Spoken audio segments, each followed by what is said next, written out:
So the daily problem is all paths from source to target.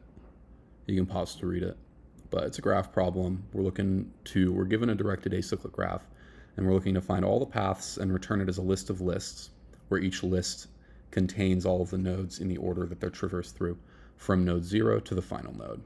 And to go over some nomenclature, directed means that every connection is one way, so you can't travel from 1 to 0, you can only travel from 0 to 1.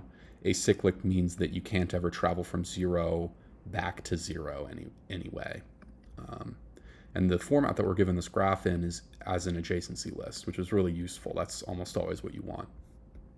And finally, n is less than or equal to 15.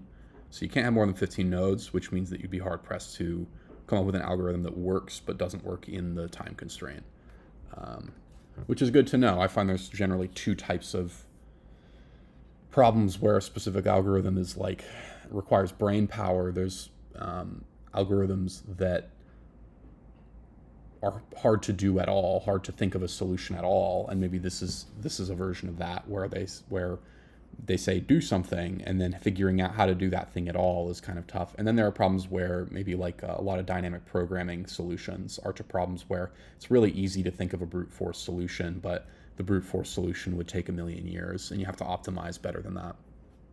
What we're going to do here is pretty straightforward. It's just going to be a depth-first search with a couple of tweaks that improve the time complexity, but the basic concept is we start at node 0, we check all of the paths, we check all of the nodes leading from node 0. So let's say we check 1, and then we do the same thing, and then we check 3, and then we say, well, we're at the end, so return this path that we currently have. And then we'd pop 3 off, and then we'd say, well, there's no more elements here, so pop 1 off, and then we're back at 0, then we check 2, and then check 3, and then we would return this path. And depth-first search is better than breadth-first search because it's way easier to keep track of specific paths. With a breadth-first search, it's way faster for finding the minimum distance, something like that, but it's much more space complexity if you're trying to keep track of each individual path. So the first thing we're going to say is n is length of graph. Good to get in the habit of doing stuff like that. And then I'm going to do it recursively rather than iteratively. And I'll talk about why later, but we're going to say depth first search, and then we'll pass it a current node. And what this is going to return is a list of all the paths from the current node to the end. So we know immediately what we're going to return is depth first search of 0. And this is saying return all the paths from 0 to the end. So now that we have that, let's outline the one base case, which is what if you're already at the end. So if we say if cur is n minus 1, then in that situation, there's one single path with one single node, which is cur. So for example, if we were given a graph of just 0 is the only node, then this is what we would want to return. It would just be, well, be at 0, I guess. And then what we're going to want to make is some sort of list of lists. So we'll say paths equals that. And then we want to check all of the nodes that the current node can travel to. So we'll say, I'll say new node in graph at cur. I might want to say cur node and new node, or I'll say next node and cur node, just for clarity's sake, because I think it helps. Okay. So in this situation, we want to then examine all the paths from the next node to the end. So then we can sort of build out to that. So then we'll say, I'll call it path for path in DFS next node. Then we want to say something like paths dot append. So this is the current path, the current list of all paths from the current node. So we go through all the paths from each node that the current node can lead into, and we add all those paths, but then plus current node at the beginning. So we'll say path.append cur node plus path, because we have path as depth first search of the next node. Okay, and then we just return paths at the end. So we run this and it works, and it's okay. It seems like, for the record, pretty much everything I've submitted is the same time complexity. It varies from like 95th percentile to 60th percentile. And if you look at the very top ones, they're actually kind of abusing, I think, the way that LeetCode used to interpret answers. They're like having a list of strings and stuff, because behind the scenes what LeetCode is doing is it's just interpreting things as strings. It's like immediately breaking apart the list that you return into a string. So this is like kind of abusing that, but it's the same basic algorithm. And you can't do this anymore. If you copy paste this code, it just doesn't work, which is kind of fun. But there is one thing we can do to optimize this slightly. It doesn't really affect where it lands on this histogram. It doesn't really seem to improve the time complexity with these test cases, but it actually is a huge improvement that we can make. And what we're going to do is we're going to memoize. And what memoizing is it's saying, let's say you had a situation where 2 leads to 1. So you'd check 0, then you'd check 1, then you'd check 3, and you'd say, oh, well, there's one path, 0, 1, 3. And then you check 0, 2, 3, fine. And then 0, 2, 1, and then that would have to check 1 and 3. So right now, if we printed, let's say right here, print cur node, we're going to see it's going to print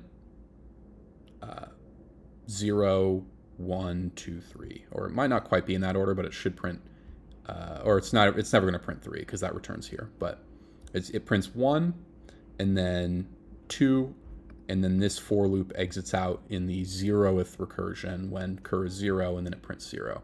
But let's say we have something where we say 0 leads to 1 and 2, 1 leads to 3, 2 leads to 3, 2 also leads to 1, so now there's an arrow going this way. This is going to print 1 twice, which isn't good.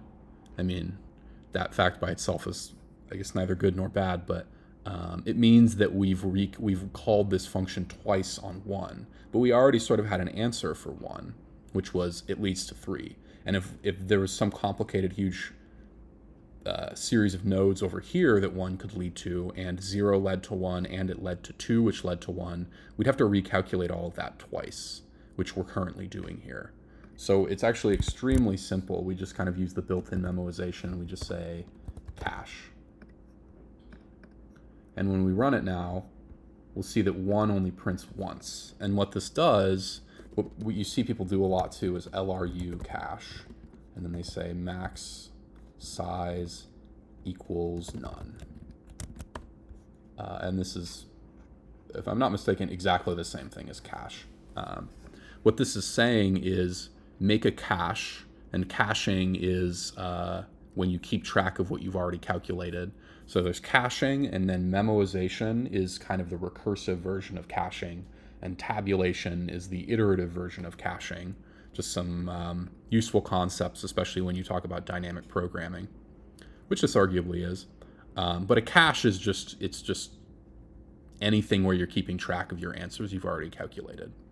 And LRU stands for least recently used. I don't really have any idea what that has to do with this, but so when we say cache, then it says, okay, cool, open a cache, and then every time depth first search is called, this is stored as the key, this input, and this is actually why this isn't more of a traditional backtracking looking function where you would input the answer and the current path as lists as the input, because lists aren't hashable in Python or in any language probably. And cache requires a hash function for every input. So what we're doing is we're, once depth first search at a certain input is completed, and then we have a return that doesn't matter if this is hashable, then that's stored as a key. So for example, 1 is stored as a key. It's hashed and stored as a key in cache, and then we know all of the paths from then on. That's stored as the value for that key in that cache. So when we run this, when we call depth first search on 1 the first time, it runs through, it reaches the end, we print it out, and then we return paths. But the second time that 1 is called from 2, we start it, and then Python's smart enough to just see, hey, there's a cache and there's already the key here of 1. So just return whatever's in that key, and we don't have to recalculate all of this. So this is a really, really easy way to apply memoization or caching, or arguably dynamic programming. Yeah, and when we comment it out, we see 1 prints twice. And then when we uncomment it, we see that the second time that 1 is called, it never reaches this line in the code. But this doesn't seem to really affect the time complexity here. I think if this problem was harder and n could go up to 500 or something, then you would start to see 2 bumps in this histogram, people who use memoization and people who don't.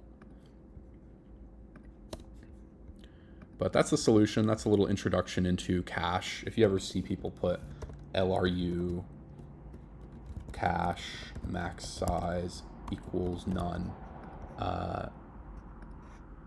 this is what they're doing. It's a version of dynamic programming or a version of memoization.